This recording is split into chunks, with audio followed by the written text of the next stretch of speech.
I always thought bad parents were just strict, or maybe careless. But nothing prepared me for the moment I realized, without a shadow of a doubt, that someone in my life should never ever have been a parent. That moment nearly cost my little sister her life. When I tell people about my childhood, they usually imagine something warm, even idyllic. A quiet suburban neighborhood in Oregon, where kids rode bikes until sunset, where the air smelled faintly of pine in summer, and where neighbors still borrowed cups of sugar.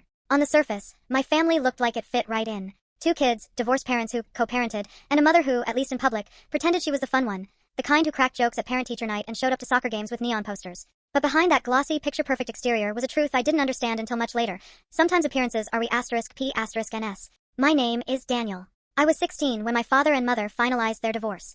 At first, I thought the arrangement was fair enough. My dad kept the house, I lived with him full-time, and my younger sister Emily, just 10 years old then, split her weekends between us. My father worked long hours as an electrician, but he tried, really tried, to make sure we had some sense of stability. Friday pizza nights. Saturday morning chores balanced with cartoons. He signed every permission slip, kept track of Emily's inhaler refills, and made sure I didn't fail geometry. Mom, Claire, was different. She lived in a cramped apartment on the other side of town. When Emily went to stay with her, Claire would promise all sorts of things. Shopping trips, sleepovers, ice cream sundaes for dinner. Emily, who was still young enough to crave approval, would come back starry-eyed, telling me how cool Mom was, how Dad was too strict, too boring. At first, I didn't challenge it. She was our mother, after all. Parents don't stop being parents after a divorce. And I wanted Emily to feel happy, even if it meant ignoring the gnawing feeling in my gut every time Mom made a promise she couldn't, or wouldn't, keep. For me, the warning signs started small. Emily has asthma. Not the mild kind you grow out of, but the serious kind where a forgotten inhaler could spiral into a late-night ER visit. Dad kept backup inhalers everywhere. At school, in the kitchen drawer, in the glove compartment. He'd made a spreadsheet of her medications, taped copies to the fridge, even laminated a card for Emily's backpack. But when Emily came back from Mom's apartment, things were different. Sometimes her rescue inhaler was missing. Other times, she complained that Mom forgot to pick up her prescription, so she just had to tough it out. Once, she even admitted she hadn't used her nebulizer the entire weekend because Mom said it was too much hassle to plug in. When I confronted Mom about it, she laughed. Actually laughed. She's dramatic, Daniel. Kids these days act like they'll fall apart if they don't have a gadget every second. Relax. Relax. That was always her word. I wanted to believe her. I wanted to believe my mother wouldn't gamble with Emily's health just because it was inconvenient. And so, I did what I'd been trained to do since childhood. I brushed it off, buried the unease, and told myself I was just overprotective. Still, the cracks widened. There was the time Emily came home from Mom's apartment with a bruise on her arm. I fell, she said quickly, pulling down her sleeve. Later, she whispered to me that Mom had grabbed her too hard when Emily refused to eat the burnt casserole she made. But don't tell Dad, she begged. Mom says he'll take me away from her if I complain. Or the night Mom dropped Emily off an hour late, her eyes *T, her breath sour with something I was too young to name at the time but later recognized instantly, alcohol. She stumbled through an apology about traffic, kissed Emily on the forehead, and sped off before Dad could question her. Emily clung to me that night, whispering, "Do you think Mom loves us?" And I didn't know what to say. To the outside world, Claire was just a tired single mom doing her best. She cracked jokes with the neighbors, posted filtered selfies with captions like #MomLife, and told anyone who would listen that the divorce had been Dad's fault. People believed her. Why wouldn't they? She was charming, magnetic even, in short bursts. But charm doesn't refill prescriptions. Charm doesn't plug in the nebulizer. At 16, I still wanted to believe that deep down she cared. I thought maybe she just didn't know how to parent properly, that she was struggling but would figure it out eventually. It wasn't until later, much later, that I understood the truth. She wasn't struggling. She was neglecting. And there's a difference. Neglect is not forgetting once in a while. Neglect is a pattern. A choice. A quiet, devastating decision to prioritize your own comfort over your child's survival. And though the signs were all around me, I ignored them. I told myself Emily would be fine. That nothing truly terrible would happen. I didn't know then how wrong I was. Because the night that proved once and for all that Claire should never have been a parent was just around the corner. And it started with a phone call that still makes my stomach twist when I think about it. It was a Friday night in early November, the kind of night when the cold crept in through the cracks in the windows and the whole neighborhood smelled faintly of wood smoke. I was upstairs in my room, half buried under a pile of textbooks, trying to finish an essay for history. Emily was at a sleepover across town with her best friend, Sarah. Dad was working late, fixing an electrical panel for a warehouse that couldn't afford to shut down over the weekend. The house was quiet. Too quiet. And then my phone rang. At first, I almost didn't pick up. The number wasn't familiar, but something in my chest told me to answer. Hello. Daniel. This is Mrs. Ortiz, Sarah's mom. You need to listen carefully. Her voice was tight, almost breaking. Emily is having an attack. A bad one. My pen clattered to the desk. What do you mean? She has her inhaler with her. No, she doesn't, Mrs. Ortiz said quickly. I could hear the panic in her voice, muffled by Emily's wheezing in the background. She pulled it out, but it was empty. She said she didn't have a spare. She's gasping. She can't catch her breath. My heart slammed against my ribs. Call 911. We already did. They're on the way, but Daniel, her lips are turning blue. Everything in the room seemed to tilt. My hands shook so badly I nearly dropped the phone. I'll call Mom. She has her nebulizer. She'll know what to do. Mrs. Ortiz tried to reassure me, but her voice was trembling. Hurry. The call ended, and I immediately dialed Mom. She picked up on the second ring, her voice too loud, laughter echoing in the background. Music thumped on her end, the unmistakable din of a crowded bar. What's up, Danny boy? She slurred. Mom. My throat tightened. Emily can't breathe. She's at Sarah's house. Her inhaler's empty. She needs her nebulizer right now. There was a pause. A clinking of glass. Then Mom sighed, like I just told her the washing machine broke. Relax. She always makes it sound worse than it is. I'll finish my drink and head over. Finish are you kidding me? She's suffocating. My voice cracked. You're overreacting, she said flatly. That girl is dramatic, just like you. She'll be fine. I couldn't breathe. If you don't go right now, she could die. Stop yelling at me. And then, click. She hung up. I stared at the phone, numb. My mother, the one person who should have dropped everything to protect her child, had just chosen another round of drinks over Emily's life. I called again. Straight to voicemail. Again. Straight to voicemail. For a second, I couldn't move. My body was frozen, my brain refusing to accept what had just happened. Then adrenaline hit me like a lightning strike. I grabbed my jacket, shoved my shoes on, and sprinted out the door. The drive to Sarah's house was 40 minutes. Mom lived barely 10 minutes away. And yet she wasn't moving. My hands shook on the steering wheel as I sped down the dark highway. My thoughts kept looping. What if I'm too late? What if Emily dies before I get there? What if the last thing she hears is Mom calling her dramatic? I tried Dad's phone, but it went to voicemail. He was probably on a ladder somewhere, deep in a breaker box. Alone, terrified, I pressed harder on the gas pedal, my knuckles white. Halfway there, Mrs. Ortiz texted me, "Ambulance here." She's not responding. The words blurred on my screen, but I didn't dare pull over. My vision tunneled, headlights streaking past like comets. I whispered over and over, like a prayer, "Please hold on, Em. Please don't leave me. Please." When I finally screeched into their driveway, the scene looked like something out of a nightmare. Red and blue lights flashed across the front lawn. Paramedics were crouched on the living room floor, masks pressed to Emily's face, a tube down her throat, machines beeping. Sarah stood in the corner crying, clutching a stuffed bear. Mrs. Ortiz looked pale, clutching her phone like it was the only thing keeping her upright. She just collapsed, Mrs. Ortiz whispered when she saw me. 1 minute she was gasping, the next, she stopped. I fell to my knees beside Emily, grabbing her limp hand. "I'm here, Em. I'm here."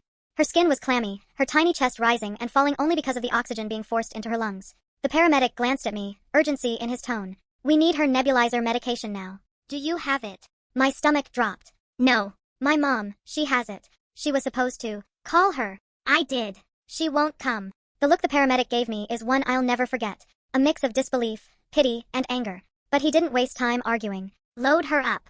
We'll take her to the hospital." They lifted her onto the stretcher, wires and tubes trailing like vines. My heart felt like it was tearing in two. Emily was 10 years old. 10. And because of one person's carelessness, because of my mother's selfishness, she was fighting for her life. As the ambulance doors slammed shut and the siren wailed, I finally understood something I'd been avoiding for years. This wasn't just forgetfulness. This wasn't just being the fun mom who made mistakes. This was neglect. Dangerous, deliberate neglect. And as I followed that ambulance in my car, hands gripping the wheel so tight they ached, a single thought repeated in my head like a drumbeat: Claire should never have been a parent. The hospital waiting room felt like a frozen cavern, even though the heat was blasting. The fluorescent lights hummed overhead, the chairs were stiff plastic, and the air carried the sterile smell of antiseptic. I sat there with my hands clasped so tightly my knuckles were white, staring at the double doors that had swallowed Emily. Every few minutes, my leg bounced uncontrollably, as if keeping still might somehow stop her heart too. Mrs. Ortiz had driven behind the ambulance with me and now sat nearby, her hand on my shoulder. She tried to reassure me on the way, saying the paramedics had gotten oxygen into Emily, that she had a chance. But I could still see the image of her lips turning blue, the way her chest barely rose. Those images branded themselves into my memory. I checked my phone for the 100th time. No word from Mom. No missed calls. No text. Nothing. It had been nearly 2 hours since Emily collapsed at the sleepover. 2 hours where Mom could have been here, by her daughter's side. 2 hours where she might have explained herself, apologized, shown some shred of care. But when my phone finally buzzed, it wasn't a call from the hospital or my father. It was a text from Claire. "How's drama queen? Still making a fuss?" My jaw clenched so hard it hurt. I wanted to hurl the phone across the room. Instead, I typed back furiously, "She's in the hospital. She almost died. Where are you?" The dots appeared for a second, then vanished. No reply. I sat there, stunned, until the doors opened and a doctor walked out. She was in her 40s, her expression calm but grave. "You're Daniel, her brother?" I nodded. "Emily's stable for now. We've got her on oxygen and administered emergency medication, but she's weak. If she'd received her nebulizer sooner, we could have avoided this crisis entirely. Timing is everything with asthma this severe." Her words slammed into me like a hammer. If she'd received it sooner. My mother had the medication. She'd had it all along. Can I see her? I asked, my voice breaking. The doctor nodded. She's resting, but only for a few minutes. Inside the dim room, Emily lay curled under crisp white sheets, wires taped to her arms, a mask over her face delivering oxygen. She looked so small, so fragile. I took her hand and whispered, I'm here. You're safe. Her eyelids fluttered but didn't open. And then, like a curse, the door burst open. Claire staggered in, still in the same clothes from earlier, her hair messy, the smell of alcohol clinging to her like perfume. There she is, she announced, too loud for the quiet room. Told you she'd be fine. Kid just likes the spotlight. I froze, every muscle in my body tightening. Where have you been? I hissed. She waved me off, dropping heavily into the chair on the other side of the bed. Don't start. You're always so dramatic. I was out with friends. Sue me. Life doesn't stop because Little Miss Perfect has a cough. My hands shook. She almost died, Mom. The doctor said if she'd had her meds sooner, she wouldn't even be here. Claire snorted. Leaning back like this was all some inconvenience. Oh, please. Doctors love exaggerating. Makes them sound important. The rage bubbling inside me nearly spilled over, but then Emily stirred weakly, eyes opening just a crack. Danny, she whispered through the mask. I leaned forward instantly. I'm here, Em. Her gaze slid to our mom, and I'll never forget the look in her eyes. Not relief. Not comfort. Just fear. Don't let her take me home, she whispered. My chest tightened like it might cave in. Claire laughed, clearly not catching the words. Hear that? She's asking for me. No, I snapped, louder than I intended. She's asking for protection from you. For the first time, Claire's smile faltered. But instead of guilt, I saw something uglier flicker across her face. Defiance. You think you know better than me? I'm her mother. I met her glare with one of my own. Being a mother isn't a title. It's an action. And right now, you're failing. Her face reddened. You ungrateful little brat. After everything I've done for you, everything you've done for us. I cut in. My voice shook, but I didn't stop. You left her without her meds. You left her to suffocate while you drank. You've been lying, neglecting her, making excuses while she's been getting sicker and sicker. That's not parenting, that's gambling with her life. The room went silent except for the hiss of the oxygen machine. Emily's hand tightened weakly around mine, her eyes pleading. And that was the moment it crystallized in my head, not as a suspicion, not as a gut feeling, but as a fact carved into stone. Claire didn't prioritize her kids. She prioritized herself. Always. And someone who puts their own fun over their child's survival has no business being a parent. The doctors managed to stabilize Emily that night, but the crisis left scars, on her lungs, on her spirit, and on me. After hours of observation, they admitted her for monitoring, keeping her under oxygen and strict watch. The relief that she was still alive clashed with the rage simmering in my chest. Claire stayed slouched in the visitor's chair, scrolling through her phone like nothing had happened. At one point, she even complained to a nurse that the hospital coffee was disgusting. I wanted to scream. Every beep of Emily's heart monitor was a reminder of how close we'd come to losing her, and Mom acted like she was waiting for a haircut appointment. By morning, Dad arrived straight from his shift, still in his work boots, eyes **T from worry. The second he saw Emily hooked up to wires, his face crumpled. He rushed to her side, whispering her name, brushing her hair back gently. Then his eyes found Claire. What happened? Claire smirked, shrugging. She had one of her little episodes. Daniel overreacted, as usual. Dad stared at her like she was speaking another language. Overreacted? She nearly died. His voice broke. Don't be so dramatic, Claire snapped. She's fine now, isn't she? I'd never seen my father look at someone with such disgust. His fists clenched, but he turned away, probably because yelling in front of Emily would only scare her more. But I wasn't holding back anymore. She didn't have her medication, Dad. Mom didn't bring it. I called her while Emily was turning blue and she hung up on me. She showed up an hour later, drunk. The words spilled out like poison I'd been keeping inside. Dad froze. Claire's eyes widened, then narrowed. You little liar, she hissed. I pulled out my phone, showing the call log, the unanswered texts. I begged you, Mom. I begged you to help. And you chose the bar over your daughter. For a moment, the room was silent except for the steady beep of the monitor. Then Dad's voice came, low and steady, the kind of voice that meant he was barely holding himself back. Get out, Claire. What? She blinked, stunned. You heard me. Get out. You're not staying here. She tried to laugh it off, but her voice shook. Martin, stop being ridiculous. I'm her mother. Dad's eyes blazed. A mother doesn't abandon her kid when she can't breathe. A mother doesn't show up drunk while her daughter's hooked to machines. You've lost the right to call yourself that tonight. Claire's mask cracked then, anger flashing across her face. She grabbed her purse, muttered something under her breath, and stormed out, the door slamming behind her. The silence she left behind was deafening. For the next 2 days, I barely left Emily's side. I spoon-fed her broth, read aloud from her favorite book, and pressed the call button whenever her wheezing worsened. Dad worked double shifts but always came straight to the hospital after, exhaustion etched into his face. Mom didn't come back. Not once. And then, just when I thought she'd washed her hands of us entirely, she reappeared. It was Wednesday afternoon. Emily had been cleared for discharge, provided we could prove she'd have consistent access to her medication. Dad was filling out forms with the nurse when Claire burst into the room with a shopping bag dangling from her arm. "Surprise!" she sang, holding up a stuffed animal. "Who's ready to come home with mommy?" Emily flinched, scooting closer to me. I stood, blocking the bed. "You don't get to take her home." Claire rolled her eyes. "Don't be dramatic. One little scare and you all act like I'm the devil. She's my daughter, and I'm taking her back to my place tonight." "No," Emily whispered, her voice thin but certain. "I want to stay here. With Dad. With Daniel." Claire's smile froze. "Don't say that, sweetheart. You don't mean it." But Emily's small hand squeezed mine. "I do." Dad returned just in time to hear it. He set the clipboard down and looked Claire straight in the eye. "You're not taking her anywhere." Claire's voice rose, shrill. "You can't just cut me out. You think you're better than me, Martin? You think you can replace me?" Dad didn't flinch. "I don't have to replace you. You did that yourself." The nurse stepped between them, her voice calm but firm. "If custody is in dispute, this will need to go through legal channels. For now, Emily's care plan requires both consistency and safety. The doctor's recommendation is clear. She needs a stable environment with reliable access to medication." The implication hung in the air. "And that isn't you, Claire." Claire's face twisted, fury boiling beneath the surface, but she didn't fight it further. She turned on her heel and stormed out again, her perfume and bitterness trailing behind her. That night, as I tucked Emily into her own bed at Dad's house, she whispered, "Danny, promise me I won't have to go back there." I swallowed hard, my throat thick. "I promise I'll do everything I can to keep you safe."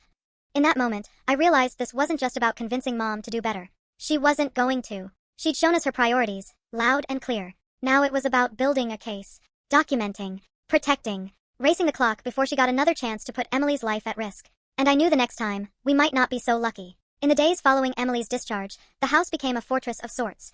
Dad moved her bed into the room closest to his so he could hear if she coughed in the night. I organized her medications into labeled containers, double-checking expiration dates and keeping spares hidden in my backpack just in case. For the first time in years, Emily seemed to exhale a little easier, not just because of the oxygen, but because she knew she was safe here. But safety was temporary. We all knew it. Claire still had visitation rights. Legally, she could show up and demand her weekend with Emily, and there wasn't much Dad could do to stop her, not without evidence. And though what had happened at the sleepover was damning in our eyes, in the legal system it could easily be brushed off as a misunderstanding.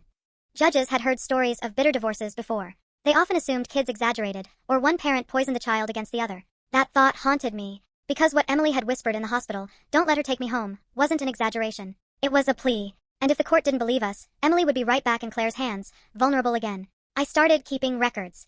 I logged every text, every missed pickup, every excuse. I copied the call history from that night and printed it. Mrs. Ortiz, bless her, wrote a signed statement describing what happened at the sleepover and how Emily collapsed without her medication. The paramedics had documented her condition on arrival, and the hospital charted her oxygen levels, noting the delay in treatment. Piece by piece, a case was building. But gathering evidence didn't solve the problem of Emily's fear. At night, she sometimes crept into my room, curling up at the foot of my bed like she had when she was a little girl afraid of thunderstorms. One night, she whispered in the dark, "Danny, what if she takes me again? What if no one listens?" I reached down, squeezing her hand. "Then I'll make them listen." I meant it. With every fiber of my being, I meant it. The breaking point came the following weekend. Claire showed up unannounced, honking her horn in the driveway like she owned the place. When Dad opened the door, she stood there in oversized sunglasses, her smile too wide to be sincere. "I'm here for my daughter," she said sweetly. Dad blocked the entrance. "She's not going anywhere." "Don't start this," she snapped, her voice dropping the sugary tone. "I have rights." "You also have a record at the hospital now," Dad countered. "You nearly led her, Claire." Her face twisted, but before she could retort, Emily appeared at the top of the stairs. She froze when she saw Mom, her small body trembling. "Come on, honey," Claire called, holding out her arms. "Don't you want to spend time with me?" Emily's eyes filled with tears. "No," she whispered. "I don't." The words sliced through the air like a knife. Claire's smile faltered. "Don't be ridiculous. You love me." "I don't feel safe with you," Emily said, louder this time. It was like watching a dam break. Years of confusion and silence poured out of my sister in a few simple words. And in that moment I knew, it wasn't just me who saw the truth anymore. Emily herself was refusing her. But Claire wasn't ready to accept it. She lunged forward as if to grab Emily, but Dad stepped between them, his voice like steel. "That's enough. Leave." "I'll see you in court," she shrieked, storming back to her car. The tires screeched as she sped away. When the house finally fell silent again, Emily sobbed into my shoulder, shaking. I held her tightly, whispering, "She won't hurt you again. I promise."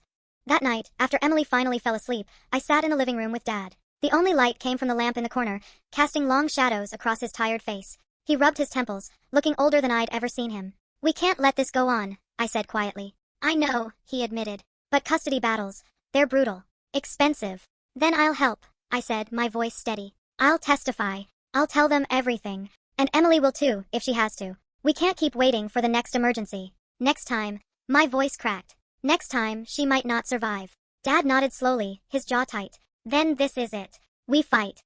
The decision hung heavy in the air, but it was also liberating. For the first time, I felt like we weren't just reacting. We were acting. Claire thought she could charm her way through the system, just like she charmed neighbors and strangers. But she hadn't counted on us documenting every detail, every failure. She hadn't counted on her own daughter refusing to go with her. The breaking point wasn't just Emily's collapse. It wasn't even Claire showing up drunk at the hospital. The true breaking point was Emily finding her voice, and me realizing I had to amplify it until someone in power listened. From that moment on, I wasn't just her brother. I was her shield. And I knew the battle ahead would be ugly, but I also knew we were done being silent. Once the decision was made to fight for Emily's safety, the days that followed took on a different weight. Every conversation, every phone call, every scrap of paper suddenly mattered. Dad and I weren't just living our lives anymore. We were building a case. I became the family archivist. I combed through my phone records, printing out every call to Mom from the night Emily collapsed. I highlighted the timestamps, the unanswered texts, the proof that she chose silence over her daughter. I gathered the hospital paperwork, stapling copies of the doctor's notes that spelled it out in black and white. Delay in medication, critical asthma event. Mrs. Ortiz didn't hesitate to provide her written testimony. She described how Emily gasped for air, how she went limp, how we scrambled for medication that never came. She even mentioned the hour-long wait for Claire to show up, intoxicated and dismissive. Reading her statement out loud made my stomach twist, but it was the truth, and truth was our only P*N. Dad contacted a lawyer. She was blunt with us from the beginning. Custody cases are complicated. Judges lean toward preserving parental rights, even when one parent is deeply flawed. But if what you're saying is accurate, and you have documentation, we have a chance. A chance. That was enough for me. In the meantime, Claire didn't make it easy. She called constantly, leaving voicemails dripping with venom. You're poisoning her against me. You'll regret this. I'll take her back whether you like it or not. Sometimes she shifted tactics, playing the victim. You're exaggerating. I was just tired. I love my kids. Don't do this to me. But the worst messages weren't the angry ones or the pleading ones. They were the ones where her priorities bled through, raw and undeniable. You don't understand how stressful my life is. I need breaks. I can't be chained to a sick kid all the time. Every time she said, a sick kid, my jaw tightened. That sick kid was my little sister, fighting for every breath while Claire downed cocktails. As the court date drew closer, tension at home thickened. Emily picked up on it, though we tried to shield her. She'd ask, will the judge make me go back to her? And her eyes would fill with tears before we could even answer. I'd kneel beside her, gripping her hands. We'll tell the truth, Em. And the truth matters. The morning of the hearing, I wore my only clean button-up shirt, the one Dad kept pressed for special occasions. My stomach was in knots. Dad looked like he hadn't slept in days, his jaw tight, his eyes shadowed. We sat in the stiff wooden benches of the courtroom, the air heavy with anticipation. Claire swept in 10 minutes late, wearing a bright red dress, her hair curled, makeup perfect. She smiled at everyone like she was attending a social event, not a custody battle. The contrast between her glamour and Emily's pale, fragile face haunted me. When it was time for testimony, my heart pounded so loudly I thought the whole courtroom could hear it. I walked to the stand, raised my right hand, and swore to tell the truth. Then I looked at the judge and told the story from beginning to end. I described the phone call from Mrs. Ortiz, the frantic drive, the paramedics forcing oxygen into Emily's lungs. I described calling my mother, begging her, and being hung up on. I described her walking into the hospital drunk, tossing medication at the doctors like it was nothing. I didn't embellish. I didn't dramatize. I didn't need to. The truth was damning enough. When I finished, the courtroom was silent except for the scratching of the clerk's pen. Claire's lawyer tried to rattle me during cross-examination, suggesting I misinterpreted her tone or exaggerated her absence. But I had the call logs, the timestamps, the text messages. Facts don't waver under pressure. Emily, small and trembling, spoke too. Her voice barely carried across the room, but her words struck harder than anything I'd said. I don't feel safe with my mom. Please don't make me go back. The judge's eyes softened, but he remained professional. Thank you, Emily. That was very brave. Claire's turn came next. She launched into a monologue about being a misunderstood single mother, about how Dad and I had conspired against her. She painted herself as the victim of a smear campaign, someone unfairly targeted because she wasn't perfect. But then she slipped. Pressed by the lawyer, she admitted she'd been out with friends the night Emily collapsed. She claimed she didn't answer my calls because she needed a break. She even rolled her eyes when the hospital delay was mentioned. Every word was another crack in the facade. By the time closing arguments ended, I could feel the shift in the room. Claire had tried to charm, but her own arrogance had betrayed her. The judge leaned forward, his voice steady. The welfare of the child is the court's highest concern. Based on the evidence presented, it is clear that Mrs. Claire Reynolds has failed to provide the necessary medical care and attention for her daughter, Emily Reynolds. Custody will be awarded to Mr. Martin Reynolds, with supervised visitation rights granted to Mrs. Reynolds pending review. The gavel struck. The sound echoed like thunder. Dad exhaled sharply, his hand gripping mine. Emily buried her face in my chest, sobbing with relief. Claire, meanwhile, sat frozen, her painted smile finally cracking. She whispered something I couldn't hear, then grabbed her purse and stormed out, her heels clicking furiously against the courtroom floor. For the first time in years, I felt like the ground under us was solid.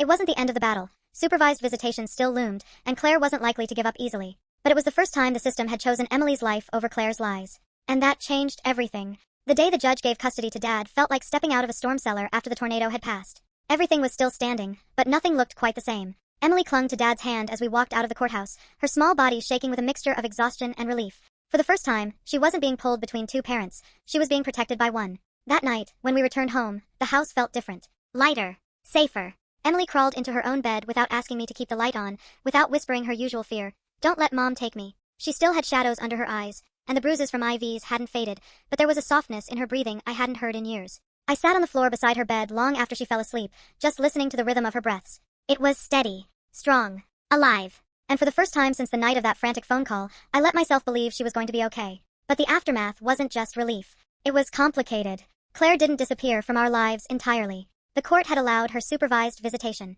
Twice a month, in a sterile office with a social worker present, she could sit across from Emily and attempt to act like a mother. The first visit, Emily refused to look at her. She sat curled in the chair, clutching a stuffed animal, answering questions with one-word responses. Claire tried to play the role, smiling too brightly, offering candy, but her patience frayed quickly. When Emily didn't melt into her arms like before, she muttered, "You've been brainwashed by your brother and father." The social worker noted it. Every slip, every bitter remark, was added to the growing file. By the third visit, Emily simply asked, "Can I go home now?" And that was the end of it. Claire stopped scheduling. The supervised visits dwindled to nothing, and eventually, the court suspended her rights entirely. And just like that, she was gone. I thought I'd feel triumphant. But instead, what I felt was something heavier. Grief. Not for her absence, but for the mother Emily never had. For the childhood she lost to neglect. For the truth that we both had to carry. Some people should never be parents, and one of those people was our own mother. Life didn't magically fix itself after that. Emily still woke some nights gasping from nightmares, clutching her inhaler like a lifeline. I still carried guilt, wondering if I should have acted sooner, if I should have seen the signs years earlier.